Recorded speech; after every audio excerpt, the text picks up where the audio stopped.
Salam sama saudara dan saudariku terkasih. Salam damai sejahtera dan penuh sukacita untuk kita semua. Semoga kita semua tetap sehat dan selalu bersukacita.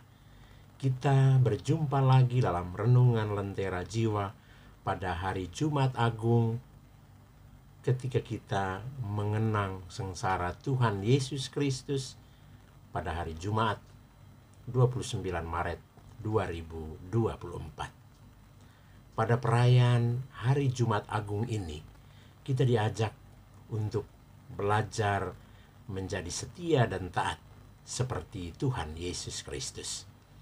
Sama saudara dan saudari yang dicintai Tuhan, manusia mempunyai kecenderungan untuk mencari gampang, tidak setia, dan tidak mau berkorban untuk kebaikan orang lain. Bahkan raja-raja di dunia ini bisa mengorbankan banyak orang untuk keuntungan diri sendiri. Sedangkan Yesus justru berbuat sebaliknya. Dia yang adalah raja dan hamba Yahweh justru mengorbankan dirinya sendiri untuk keselamatan semua orang. Karena itu Yesus tidak menolak ketika diperlakukan secara tidak adil, disiksa, diadili, menderita sengsara, dipaku, disalib, dan wafat disalib. Yesus menerima dan menjalani semua ini karena taat dan setia pada kehendak Bapanya. Hari ini kita merayakan ibadat Jumat Agung, mengenang sengsara dan wafat Tuhan Yesus Kristus. Kita merayakan kesetiaan, ketaatan, dan pengorbanan diri Yesus untuk menyelamatkan manusia. Yesus yang tidak bersalah harus mengalami perlakuan yang tidak adil dan kejam. Hal itu kita dengar dan baca dalam kisah sengsara dari Injil Yohanes bab 18 ayat 1 dilanjutkan bab 19 ayat 42. Khalayak ramai yang pada perayaan Minggu Palma bersorak gembira dengan daun palma di tangan, berteriak, "Hosana Putra Daud, terpujilah yang datang dalam nama Tuhan," kini berubah menjadi teriakan hujatan, caci maki, dan penghakiman.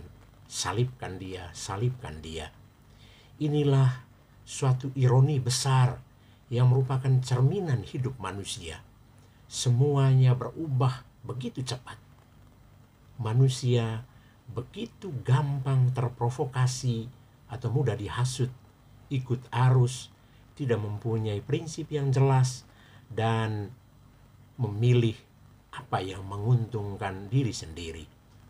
Manusia menjadi tidak setia dan tidak taat, gampang berubah sikap dan juga berubah pendirian. Inilah contoh orang yang berkepribadian oportunis. Jika menguntungkan diri, semuanya menjadi oke dan pasti direbut serta dijalani. Sedangkan kalau ada kesulitan, pasti lari dan tidak bertanggung jawab dan juga tidak mau berkorban. Orang-orang seperti ini tega mengorbankan orang lain demi kepentingan atau keuntungan diri sendiri. Berhadapan dengan sikap manusia seperti ini, Yesus tidak pernah berpaling sedikit pun, dan dia tetap setia menjalani jalan duka cita yang berpuncak pada penyaliban dirinya. Dia tetap tegar di hadapan Pilatus. Dia begitu anggun dan berwibawa. Keputusan yang tidak adil atas dirinya, sikap Pilatus yang pelin-pelan, kekejaman perlakuan prajurit, sakit yang pedih ketika dipaku pada salib, ternyata tidak memudarkan wibawa Yesus sebagai raja dan hamba Yahweh. Dengan tegas dan sadar, dia menerima akhir hidupnya di dunia ini. Selesailah sudah. Dengan rela dia menyerahkan hidupnya di dunia ini kepada kehendak Bapa, kembali kepada Bapa di surga. Tanpa amarah, tanpa dendam, dan tanpa sakit hati.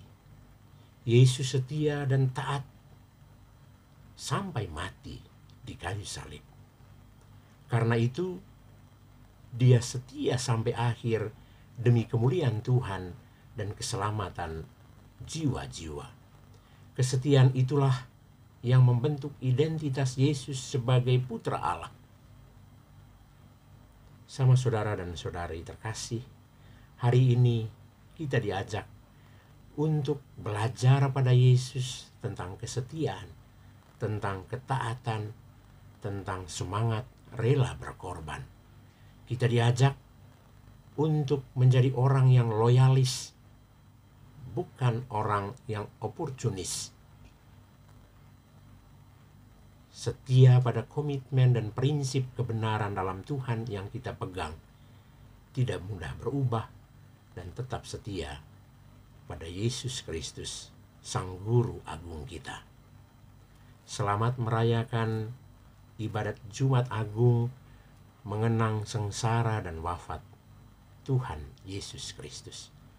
Mari kita menimba kekuatan dari salib Tuhan kita Yesus Kristus. Amin.